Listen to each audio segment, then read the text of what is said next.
The single greatest skill that separates broke people from wealthy people is not intelligence or luck. Okay, it is mastering the psychology of money. My name is Josh. I went from being 100 pounds overweight, broke, and arrested 6 times to building companies worth hundreds of billions of dollars. And it is not because I'm special. I am no different from you. It is because I stopped letting my broke mindset run my actual life. So if you want to build real wealth, you need to break free from these 6 limiting beliefs that are keeping you broke. The first limiting belief or system of beliefs that is keeping you poor is what I call the money script. Every financial decision that you make, what job you take, how much you charge, how guilty you feel spending a certain amount of money, is all controlled by this subconscious script that you probably didn't even write yourself. And this is actual science. There's research by financial psychologists that talk about the 4 types of money scripts that predict financial behavior. And these scripts are actually formed in childhood before you're even conscious enough to understand what money is. As I go through each of these, I want you to think about which one you unconsciously follow yourself. I will tell you what I am at the end, or at least how I grew up. Money avoider. Okay, the first one is a money avoider. These people believe that money is bad and that they don't deserve it. They will sabotage their own success. They often work in helping professions that have very low pay, and they feel guilty about wanting to have money. So if you grew up hearing people say rich people are greedy, money is the root of all evil, that's probably the script that you have in your head. Money worshippers. Now on the other hand, we also have money worshippers. So if you're a money worshipper, you believe that money will solve all your problems and bring you happiness. So a money worshipper, they chase money obsessively, but they never feel like they have enough. They hoard. They prioritize work over relationships, always believing that a certain amount of more money is going to bring them happiness. Oh, I just haven't made enough yet. I need to make $1 million. Now it's 10 million. Now it's 100 million in order to be happy. Money status script. Now there's the money status script. People who suffer from the money status script tie their self-worth to their net worth. They overspend because they want to keep up appearances, hide their finances even from spouses if it's not what they think it should be, and they feel anxious when other people are wealthier than them. So it's like the typical keeping up with the Joneses. It's like you're looking in the yard of your neighbor and you're like, dude, I need to have a better yard than him. Research shows that this script is actually linked to lower well-being and increased unhappiness. Now, why is that? Because you're constantly comparing yourself. Money vigilant. The last one is money vigilant people. Okay, these are people who are chronic savers who live below their means, but they experience constant anxiety about their financial future. They're usually secretive about money. They never feel secure even when they have plenty. So, I want you to think about of those 4. You might be a mix of a couple of them, but think about the one that you identify with the most. Think about how it affected you growing up. So, when I went through these, I was like, I definitely identify the most with money vigilant, which probably sounds weird because you're looking at me and you're like, I see jewelry and I see makeup and hair and all. I'm going to be really honest with you guys. I spend nothing compared to how much money I have, to the degree that when I had $100 million net worth, I didn't even want to spend over a couple $1,000,000 on the house. In fact, I rented for 3 years at that point in my life and didn't even own a home. And that is because it's the constant anxiety of never feeling secure even when you have plenty. I realized it was a pattern that I had in my past that I was bringing into my current day life that wasn't serving me. And so something I tried to start doing the last few times that's happened where I've just felt that urge to spend less money, I go spend more money. It's probably a worse behavior, but it's telling my brain listen, you're going to listen to me. This is irrational. I'm not going to listen to you. And so I will spend money even when I have that impulse not to teach myself it's okay because the evidence shows it is. And whatever's happening in my brain has nothing to do with what's happening on the outside. So, here's how we want to rewire our brains to think about money differently. Write down your earliest memory about money. What did your parents say about it? How did they behave with it? That's probably your money script. And once you see it, you can rewrite it.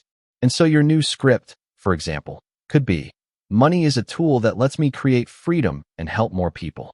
Once you change that internal script, your external results will start to update. It takes a lot of the emotion out of it.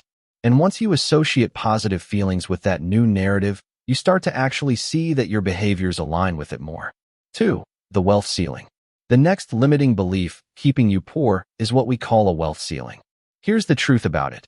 You will sabotage, say, it's a $200,000 opportunity if you still see yourself as somebody who only pursues a $50,000 opportunity.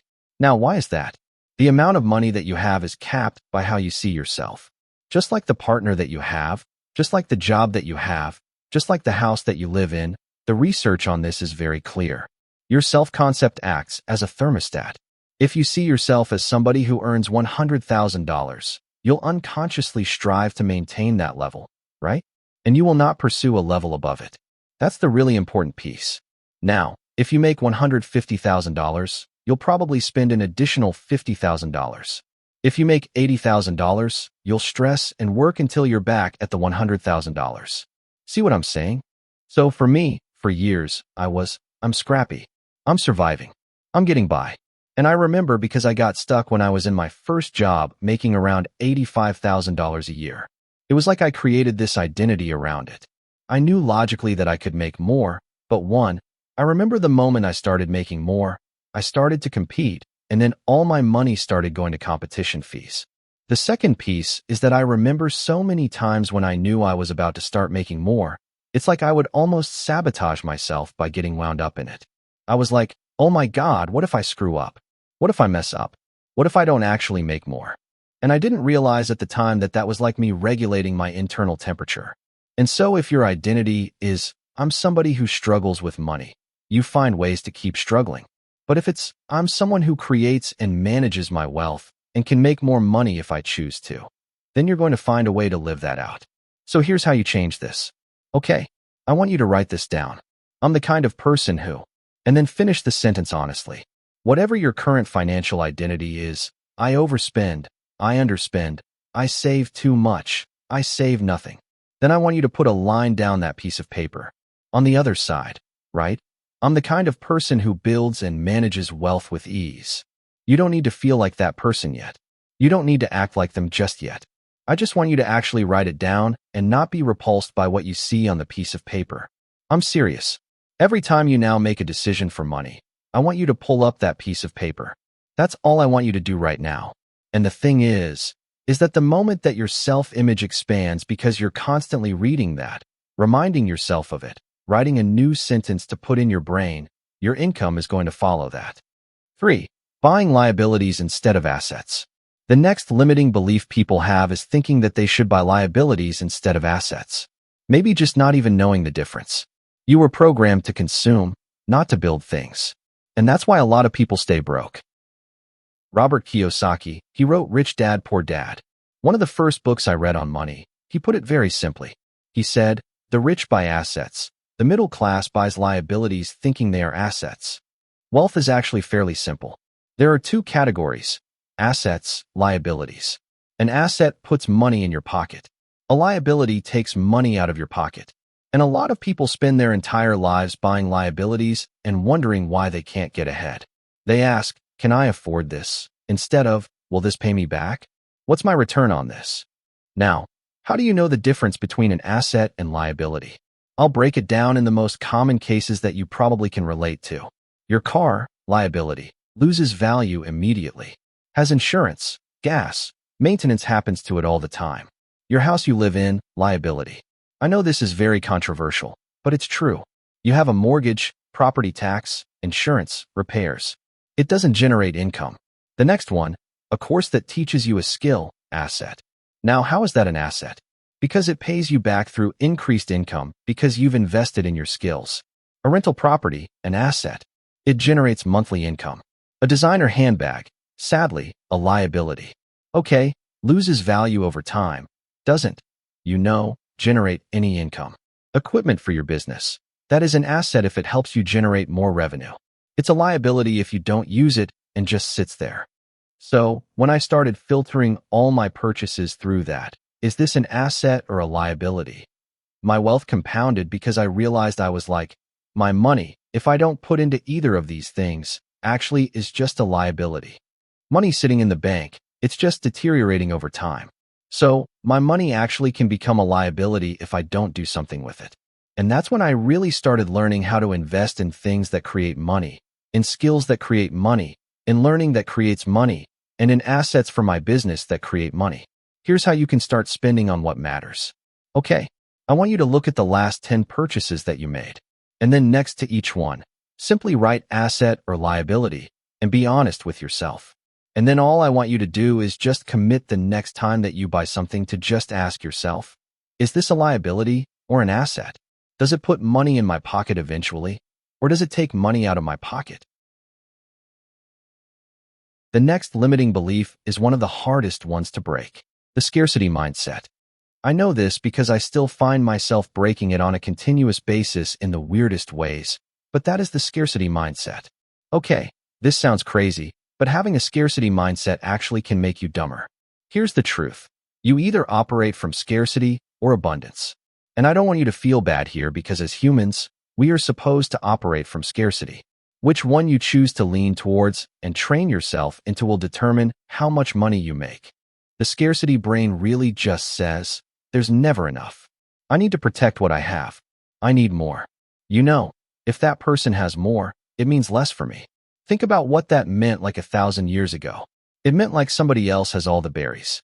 And you're like, I need more berries because I need berries to feed my children and my pack. And like you're trying to get their berries because you're like, oh, you can't. There's only a certain number of berries and I need to make sure I get them and not you. 'Cause what if my family dies? That's how your brain's working. Except it's working and thinking those thoughts about something that is not finite. It's something that's infinite. There is money being made every day. Scarcity actually changes your brain the more that you give into it. When you perceive resources as scarce that are not, like money, your cognitive bandwidth shrinks, okay? You make worse decisions. You can't plan long-term, and you only focus on immediate value. So, we need to reprogram these thoughts. People with a scarcity mindset, they hoard money. They don't invest their money, right? They're only thinking short-term, got to survive, right? And they see every opportunity as a threat. If you can tap into training yourself to have an abundant mindset, everything will change for you. Abundance mindsets. They say, there's always more to create. I can afford to invest. I can afford to give some berries to my neighbor. I can take calculated risks because there are opportunities everywhere. And it is not a finite resource. It is seeing the world and all the things it has to offer as an infinite pie rather than a finite one. So for me, for example, when I operated from scarcity, I was terrified to spend money on things that made my life better, made me better, made my business better because I felt like, what if? What if I never make money again? What if it stops coming? What if something changes? Especially in the first few years of business, I want to say the first 3, it was really hard for me to get out of that habit. And then the shift actually really happened when I realized money is almost infinite nowadays, okay, but is renewable. Skills, relationships, opportunities, those things compound.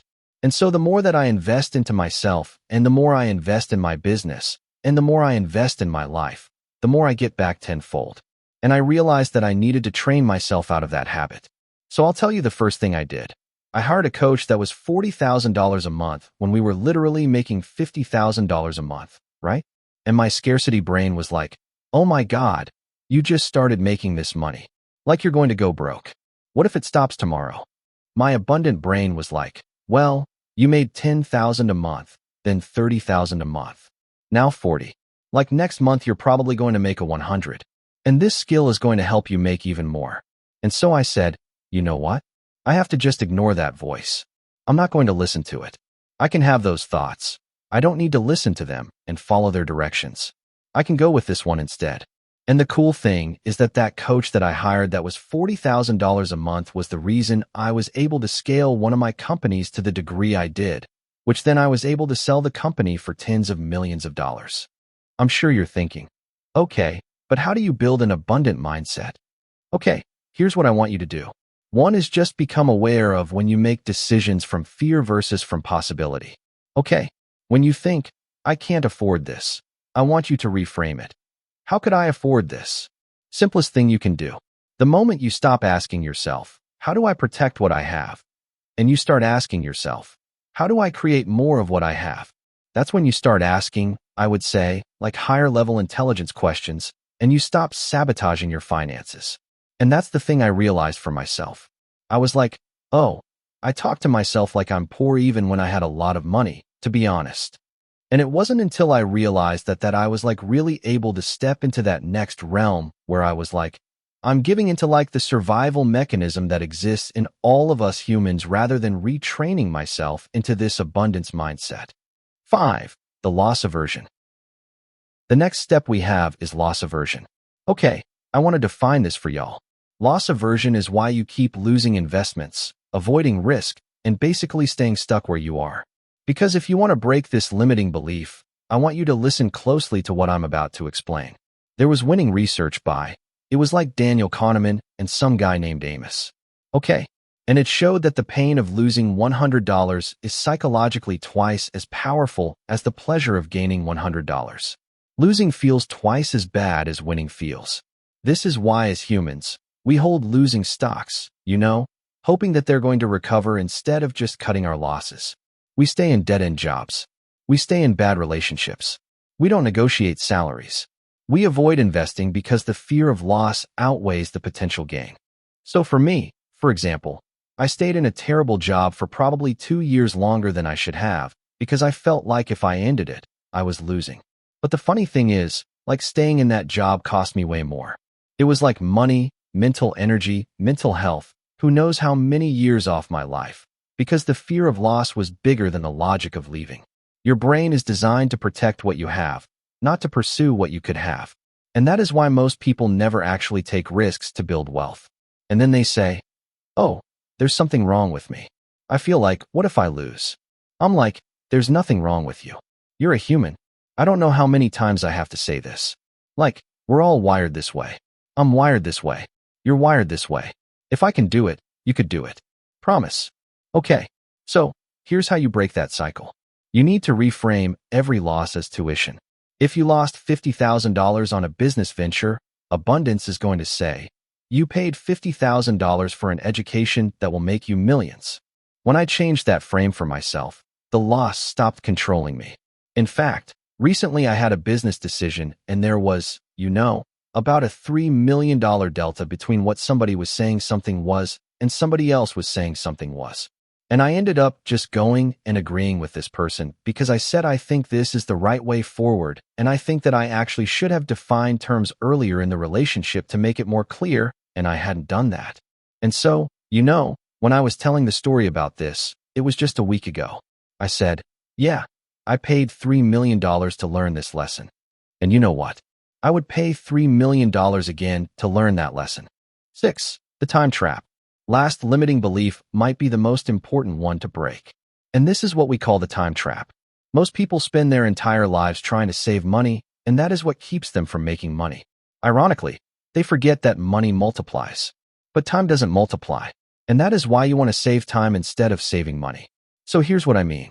If you make $100 an hour, doing anything worth less than $100 an hour is costing you money. So, if you spent 2 hours cleaning your house instead of hiring someone $50, you didn't save $50, you lost $150 because 2 hours at $100 minus the $50 you didn't pay. Wealthy people understand this. They buy time. They hire assistants, meal prep services, housekeepers, not because they're lazy, but because their time is worth more. They put it elsewhere. Guess what? I didn't just do this now when I had a lot of money. I did this when I first had barely any money. The first thing I hired was an assistant. When I barely had enough money to hire 6 people for my team, I hired an assistant because I said, you know what? This is what rich people do. They hire people to get their time back. And if I have to take care of this and that in the house, then I'm not going to be making money. And it was the best decision I ever made. Whereas poor and middle class, they tend to sell time, right? They're trading hours for dollars and do everything themselves to save money and then wonder why they're not getting ahead. And so when I started filtering every decision through, does this buy me time or cost me time? Everything changed. I stopped doing the $10 an hour tasks, hired help, automated things, and I focused really on the work that was, say $1,000 an hour. And you can calculate how much money you make per hour by asking yourself how much money do I make in a year and divide it by how many hours a year there are. That's it. So right now, I know how much I make per hour. So then I'll ask myself, I even have it on one of my ASA cards for people. I'll say, is this worth, $50,000 for Lalaya to do this if it's going to take an hour? Now, here's the thing. If you're able to do this, you will make more money in less time, which then you reinvest into more leverage. And then that leverage creates freedom for you because things that you have leverage on, they take less of your time and create money.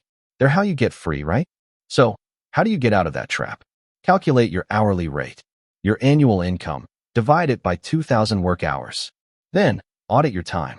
Ask yourself, how many things am I doing that are not worth this? My favorite thing that somebody will do in one of my companies is they'll come to me and tell me that they're doing tasks that are not worth how much I'm paying them. My favorite thing in the world. I had someone do it recently. They said, look how many hours I'm spending on admin tasks. And they had actually gone through their calendar for the last 4 weeks, and they calculated it, and I was horrified by how much time. And I immediately hired them an assistant, and they started literally 3 days ago. That's all because anybody who thinks in terms of getting a good return, I'm going to hire that person for somebody else as well. So here's my challenge for you. I want you to pick just one of the shifts from this video, and I want you to say, this is the one where I think I'm going to get the most gains. I'm going to start practicing it this week. And if you like this video, don't forget to check out my next one and subscribe.